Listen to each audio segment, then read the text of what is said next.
എല്ലാവർക്കും നമസ്കാരം. ഇന്ന് ചെറുപയർ കറിയുടെ റെസിപ്പിയാണ് കാണിക്കാൻ പോകുന്നത്. പുട്ടും ചെറുപയർ കറിയും ഒക്കെ നല്ല ഹെൽത്തി ആയിട്ടുള്ള ബ്രേക്ക്ഫാസ്റ്റാണ്. അപ്പത്തിൻ്റെ കൂടെ കഴിക്കാനും ഒക്കെ പറ്റിയൊരു കറിയാണ് കേട്ടോ. പിന്നെ ഇത് എങ്ങനെയാണ് ഉണ്ടാക്കിയെടുക്കുക എന്ന് നോക്കാം. അപ്പോൾ അതിനായിട്ടൊരു 4 മണിക്കൂറെങ്കിലും ചെറുപയർ വെള്ളത്തിലിട്ടൊന്ന് കുതിർത്തിയെടുക്കണം. രാവിലേക്കാണെന്നുണ്ടെങ്കിൽ തലേദിവസം രാത്രി ഇട്ട് വെച്ചാലും മതി. അപ്പോൾ അങ്ങനെ ഇട്ട് വെച്ചതാണ്. അപ്പോൾ രാവിലെ കഴുകി എടുത്തിട്ട് അത് കുക്കറിലേക്ക് ഇട്ട് കൊടുക്കുന്നുണ്ട്. 1 കപ്പോളം ഉണ്ട് കേട്ടോ ചെറുപയർ. എന്നിട്ട് ഇതിലേക്ക് ഞാനൊരു ചെറിയ സവാള എടുത്തിട്ടുണ്ട്. വലുതാണെങ്കിൽ ഒരു പകുതി എടുത്താൽ മതി. ചെറിയ സവാള ഇതേപോലെ കഷ്ണങ്ങളാക്കി ഇട്ട് കൊടുത്തിട്ടുണ്ട്. അധികം നൈസാക്കിയിട്ട് എരിഞ്ഞിട്ടൊന്നുമില്ല കേട്ടോ. പിന്നെ ഒരു ചെറിയ തക്കാളിയും കൂടെ ഇട്ട് കൊടുക്കുന്നുണ്ട്. വലുതാണെന്നുണ്ടെങ്കിൽ നമ്മൾ പകുതി എടുത്താൽ മതി. പിന്നെ എരിവിനനുസരിച്ച് 2 പച്ചമുളക് നല്ല എരിവുള്ളത് അത് ഇതേപോലെ നടുനുറുക്കിയിട്ട് ഇട്ടിട്ടുണ്ട്.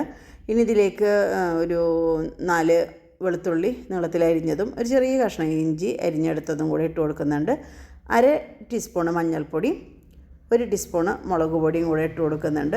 എന്നിട്ട് ഇതിലേക്ക് പാകത്തിന് ഉപ്പും കൂടെ ചേർത്തിട്ട് ഇതിലേക്കുള്ള വെള്ളം ഒഴിച്ചു കൊടുക്കുക.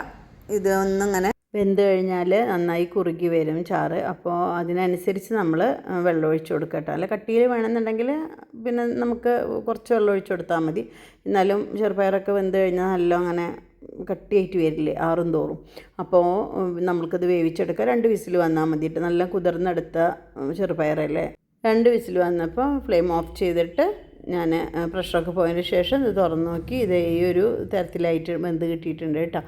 ഇനി ഒന്ന് ഇളക്കിയിട്ട് കുറച്ചൊന്ന് ചെറുപയർ ഒന്ന് ഉടച്ചെടുത്താൽ മതി. അപ്പോൾ വെന്ത കാരണം നമുക്ക് അധികം ഉടക്കേണ്ടി വരില്ല. ഒന്നിങ്ങനെ ഇളക്കുമ്പോഴത്തേക്കും നന്നായിട്ട് ഇങ്ങനെ ചെറുപയർ ഉടഞ്ഞ് വരുന്നുണ്ട്. അപ്പോൾ ഇനി നമുക്കിതിലേക്ക് തൂമിച്ചൊഴിക്കണം. വെളിച്ചെണ്ണ ചൂടായപ്പോൾ കടുകും പച്ചമുളകും വേപ്പിലയും കൂടെ ഇട്ടിട്ട് ഞാനിത് തൂമിച്ചെടുത്തിട്ടുണ്ട്. അതും കൂടെ ഇതിലേക്ക് ഒഴിച്ചിട്ട് ഒന്ന് മിക്സ് ചെയ്തെടുക്കാം. അപ്പോൾ നല്ല രുചിയോട് കൂടിയിട്ടുള്ള സിമ്പിളായിട്ട് ഉണ്ടാക്കിയെടുക്കാൻ പറ്റുന്ന ചെറുപയർ കറി ഇവിടെ റെഡി ആയിട്ടുണ്ട്. അപ്പോൾ ഇനി അടുത്ത വീഡിയോയിൽ നല്ല റെസിപ്പിയുമായി കാണാം.